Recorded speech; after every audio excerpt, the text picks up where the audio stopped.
All right, here we go. So if we, let's think through here, what are the 3 ways we have to solve systems of linear equations? Okay, 3 ways we have to solve. Katie, name 1. Substitution. Oh, Rosie, name Graphing. 2. Graphing. 3. Abby. Elimination. Elimination, yes, and elimination also called stacking or addition subtraction. The book is going to use the word solving by elimination, so that's fine. On the mid-chapter assessment, you'll need to state one of them in terms of, like, you could say elimination, stacking, or addition subtraction. So when we go to solve, now remember we have 3 different types of answers, right? One possible answer is Elimination. Nothing. no solution. Because your lines are parallel. Another possible answer is one solution. And then another possible answer is infinite solutions, because the lines are what? Coinciding. Didn't you say coinciding lines? Yeah. That was impressive. Yeah. Okay, so we're going to solve by the elimination method. The book is going to set up some problems. They're going to look like this. They'll actually be stacked vertically, and when you see them in the book. And I'll stack them vertically if it fits right away for us to work with them that way. Otherwise, I might write them horizontally and do something. The elimination method, I also call the addition subtraction method, is what you're at, or the stacking, because you're going to stack the equations. You're going to have equation 1 on top, equation 2 on the bottom. And then what you're going to do with those equations is you're going to either add them or you are going to subtract them. So when I look at this though, elimination works amazing when you see one of the equations have a 2x and another equation have a negative 2x, because those are opposites of each other. Now we can still work with it if they aren't exactly opposites, but when they're opposites, that's like the best. Because when we go to solve this, what you do is you take your 2 equations, you write them, and then you're going to add those 2 equations together. So you don't have to put the addition symbol, but I put the addition symbol just because we're referencing it. We're going to add those equations together. Now it would make the most sense to add the x's together, add your y's together, and add your constants together. It wouldn't make a lot of sense to say like 2x minus 3y, and then write 2x minus 3y, because those aren't like terms. So the goal of this, though, is, like the word is, elimination. You want to eliminate one of the variables. Because if you eliminate one of the variables, then you only have one variable to solve for, and we can do that. So when we do this, this works out really nice for us. What's 2x minus 2x? 0x, right? So we don't write it. We just say, okay, it's gone. If you want to cross it off like that, that's great. Now, what's 1y minus 3y? Negative 2y. And then what's 9 plus 13? 22. And then you solve for y now. This is really straightforward because we only have one variable. Divide both sides by negative 2. So 22 divided by negative 2 is 11. So now you have your y value. How do you acquire your x value? Well, you take your y value, yes, and you plug in. Doesn't matter which equation you plug into. Does not matter. So you take, I would probably know which equation, if the top and the bottom. Why the top one, Matt? There's only one y. Yeah, there's only one y. Otherwise, you got to put a negative 11 in there, and then it's a negative 3 times a negative 11. It's going to be a bigger number. So I'm just going to plug in 2x, plug in negative 11 for y, so minus 11 is equal to 9. We add the 11 over, right? So 2x is equal to 20, x is equal to 10. So elimination works amazing when the equations have opposite coefficients of each other. All right, so let's do another one though that doesn't look as neat and nice, if you will. What happens? Oh, less 2. what happens when you have something like this? 2j plus 3k. Oh, you know what I didn't do, which it's not wrong, but I like to do the coordinate point answer here. So it would be 10, negative 11, like that. I forgot to throw that in there for the coordinate point answer. So 2j plus 3k equals 19. Okay, the book is going to have it stacked. It's 2j plus 7k is equal to 47. So now we look at this. That's out of the equation. You see it, yes? On this mid-chapter assessment and test, are you going to tell us which one to do? Like, are you going to tell us to solve with elimination? Well, I'll probably have one, or two, say solve with graphing. So then Okay. you graph it. And Right. then one that'll say solve by substitution. And do substitution. Okay, so and you're then I'll gonna- say solve by elimination. And I do that. Then I'll say solve by player's choice besides cheating. Which means, No cheating. well, yeah, no cheating, but how many options do you have to solve? Three. Do people usually choose the graphing method when it says solve by player's choice? No. And the reason is that I usually, don't put a graph on there because usually it's not that helpful. And then B, graphing, like we've discussed, can be a little bit off.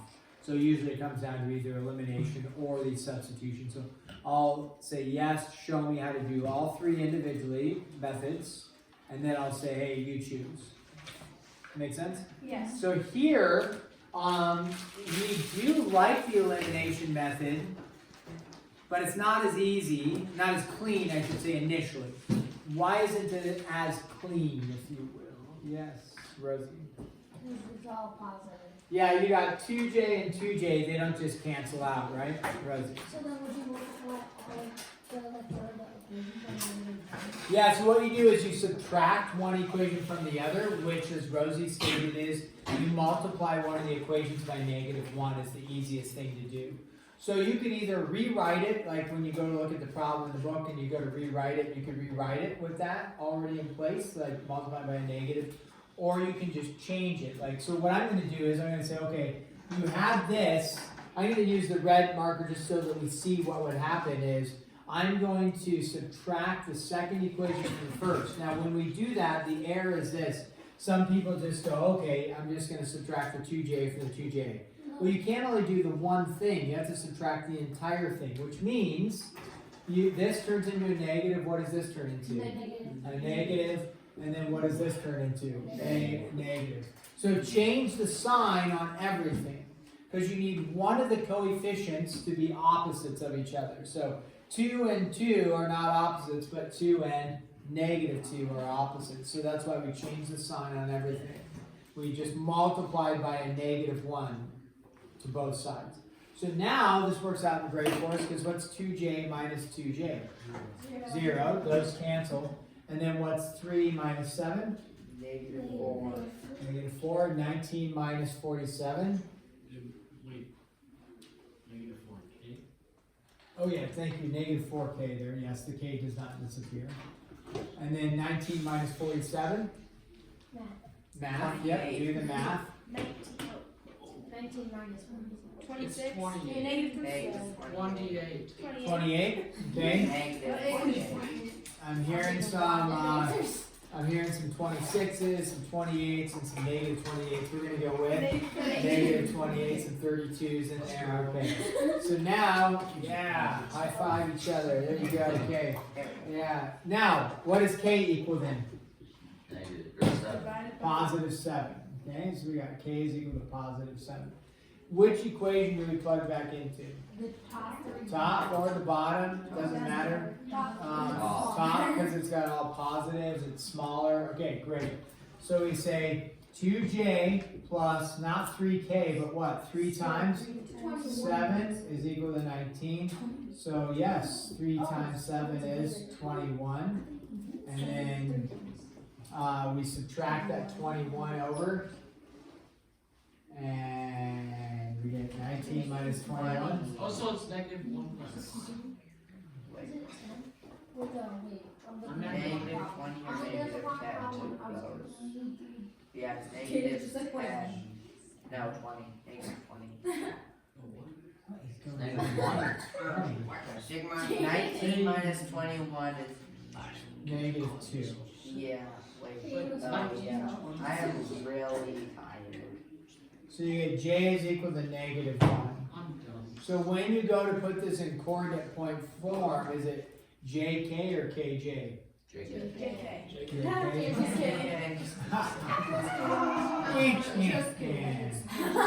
-1/7.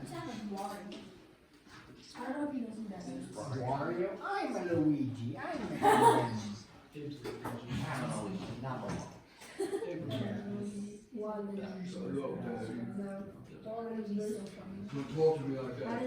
Okay, here we go. Next one. So, here we go. Is going to be slightly more challenging. No. 2b plus 3a is equal to 18.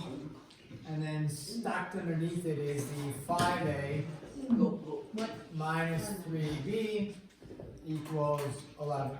I know. Wait, no. I know. No. Wait. I'm trying to think. I think. No, I know. You need to wait. I think I actually know. We multiply them by their least common.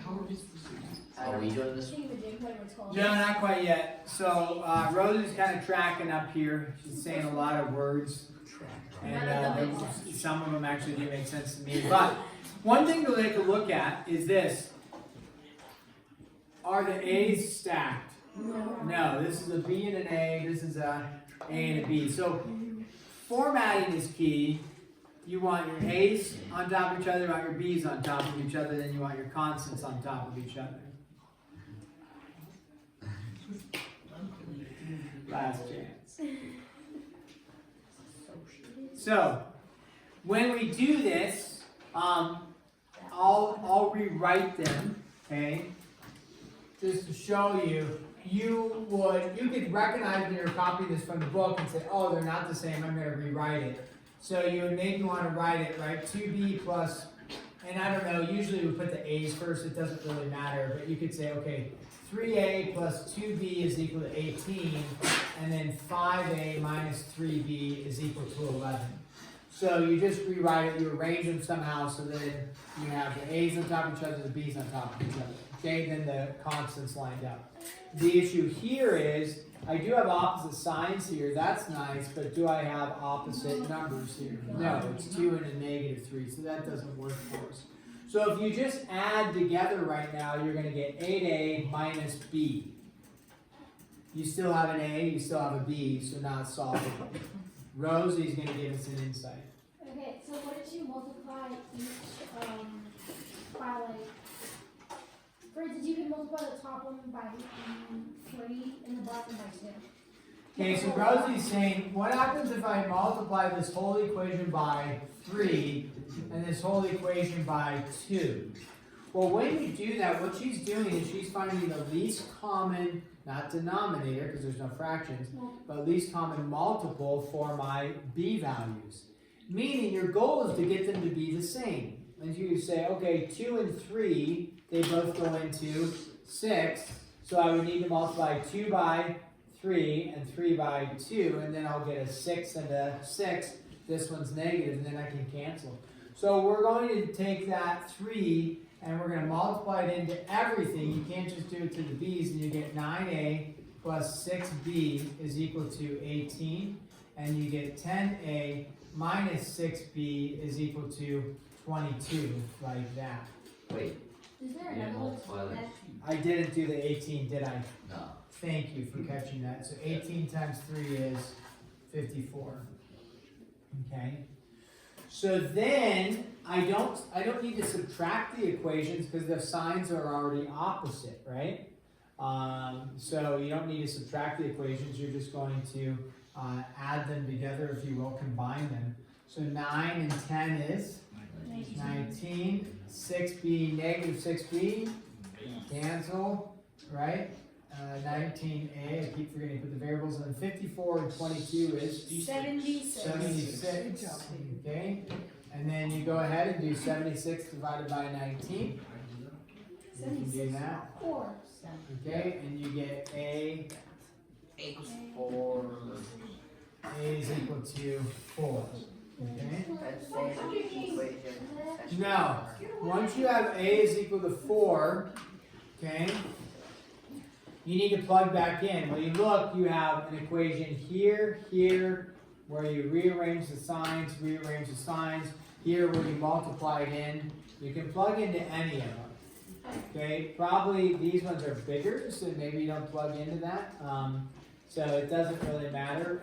Maybe you plug into the top one right up there, that's fine. It does not matter that the B is on the left instead of A on the left, that doesn't matter. So you take the A, and you're going to plug in, A is equal to 4 right there. And so you go 2B plus 3 times 4 is equal to 18, like that. And then this is 3 times 4 is 12. 18 minus 12 is 6. And then B is equal to 3, like that. So then when you go to do the coordinate point, you would say AB or BA? AB, so 4, comma, 3, like that. Is there an equal way to find do that wrong? Yeah, you can also just multiply them by it. Even if it's not the least common. You want me to say them the same thing. I thought you were just doing the Okay, That's what I don't know. I'm not saying no. okay. So let's go ahead and you guys try this one. And then check with your support team around you. Usually when I see problems like this that aren't going to match, what I do is I'll write it like this so that I can manipulate them and then stack them. But if you want to visually think of them or actually stack them on your own, that's fine. Like this. So go ahead, do not the substitution method, which could work out pretty nice for us because the coefficient is 1. Do the addition subtraction method, the elimination method, because that's what we're working on. X plus 2y equals 9. 3x plus y is equal to 16. Okay, so go ahead and try to, it does not matter which variable you eliminate. There's not a right or a wrong in terms of which one you solve for first. So, yeah, so go ahead, take a look at it. Based off of our first 3 examples, see if we can work out this one on our own or using the support team around you would be fine. Wait. But wait, there's more.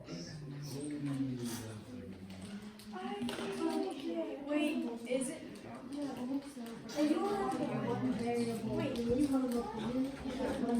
One is common multiple. Only one. I hate this.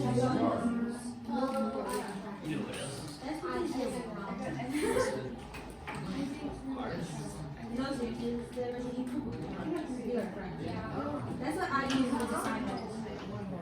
That's what I usually do. And remember, if you're using calculator dependent, you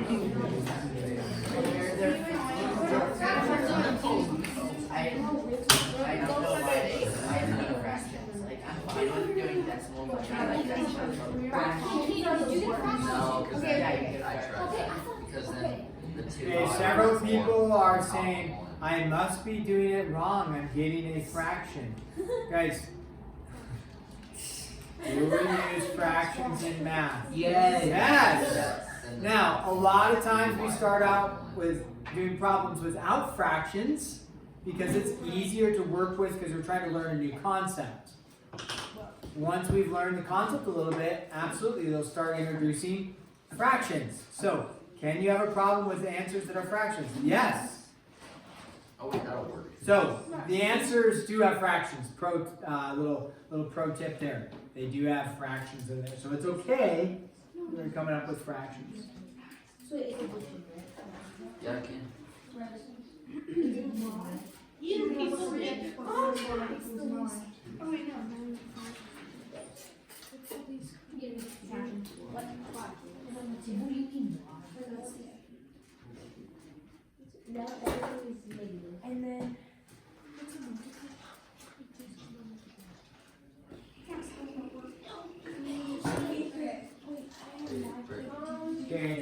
another 30 seconds here, and then we'll do this one together. It's okay if you don't get the answer. If you're getting to the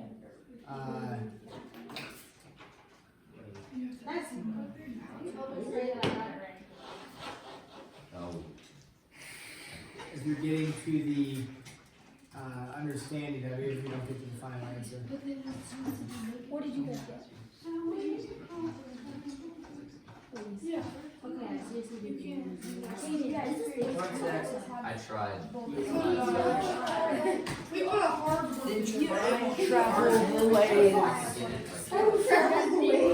Okay, let's take a look at it together.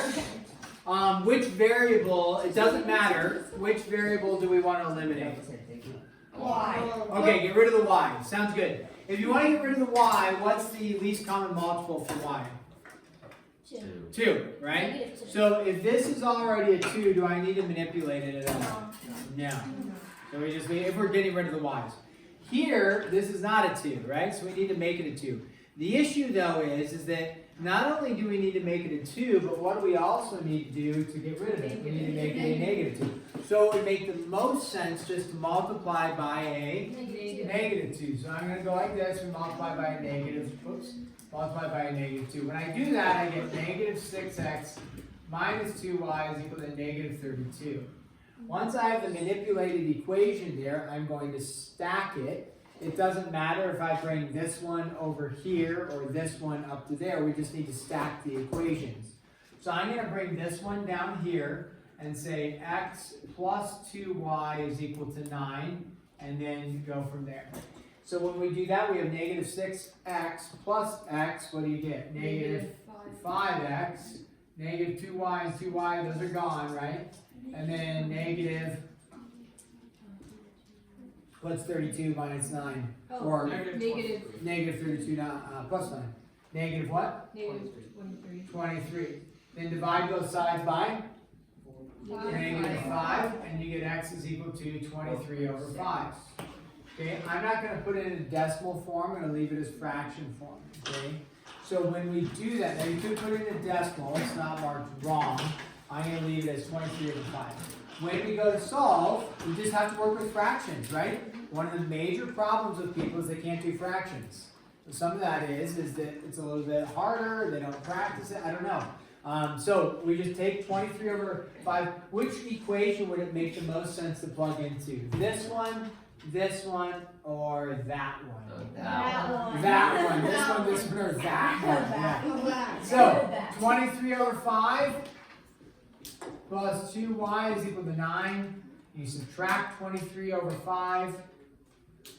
So let's do our fractional work. 9 over 1 minus 23 over 5. What's our common denominator? 5. All right, so we have 2y is equal to 45 minus 23. What's 45 minus 23? 22, yeah. So we get 2y is equal to 22 over 5. Now, you could divide both sides by 2. I've talked about this. I don't. Why don't I divide by 2? Multiply by the reciprocal. Yeah, multiply by the reciprocal. Yeah, because you're dealing with fractions. If you divide by 2, then you gotta keep it, flip, and switch it. Sounds like work to me. I just multiply by the reciprocal. What's the reciprocal of 2? 1/2. How Alright. did you get 45 minus So technically the same as dividing. Yeah, you divide by 2, which means flip it and multiply by 1/2. Where did Yeah. 73 over 9 come Wait, in? how did you get 1? There's 73. There is no 73. Wait, yeah, no. So if you cross multiplied, then how is it over 5? Yeah. Flip it. Because you can cross cancel it. You're not cross multiplying or canceling But how anything. do you get Well, you 45? have to be- Okay, guys, pause here. Let's take a look up here. I didn't skip any steps. I made the assumption that we know how to add fractions. That may have been a bad assumption. So let's review. Okay. 9 over 1 minus 23 over 5. What's our common denominator? 5. So what do you need to multiply 9 over 1 by? 5 over 5. What's 9 times 5? 45. 45. I thought that's a multiplication. I don't know. Oh, this was multiplication? Yeah. Subtraction. There we go. So then 45 minus 23 over 5. Okay. And then we get 22 over 5. And then we multiply by 1/2 or divide by 2, which means you gotta invert it and multiply by 1/2. I don't divide when I have fractions because then I have to flip it and multiply. I just multiply. It makes life easier for me. Then here, you could go 22 over 10 and simplify, or recognize 2 goes into 22 11 times. You get 11 over 5. So then your answer in terms of coordinate point form would be 23/5, comma? 1/2. Or 4.6, 22.2. Or 4. 4.6, Same. 4.6, We got it. So we are not going to teach any more on this lesson. This lesson has been taught. See now, done. Okay, I understand there's a basketball game tonight for some people, not for everybody. Okay, so today is, what day is this? Thursday. Very good. What is going to be due? Well, we already graded 6.2 today, right? So technically 6.3 would be due tomorrow, but with the game and stuff, why don't we make that due on Monday? I believe 6, and you have test corrections due tomorrow, so you can work on those. That's right. So I believe 6.4 might end up being a 2-day lecture. So that one would probably end up being due on Tuesday anyway, so we won't double up. So, okay, so tomorrow, what is due? Correct. Test correction. I gotta get yours too. Monday, what is gonna be due? 2.3. 6.3. 6 She's point. always do that for Yeah. True, you can do test correction, 7 sheet of paper. Nice, neat, organized. Where did I put them? I'm not gonna do them, I'm not gonna do it. Wait, what is? Okay guys, make use of your time. You have 7 minutes, not a ton of time, but get after it.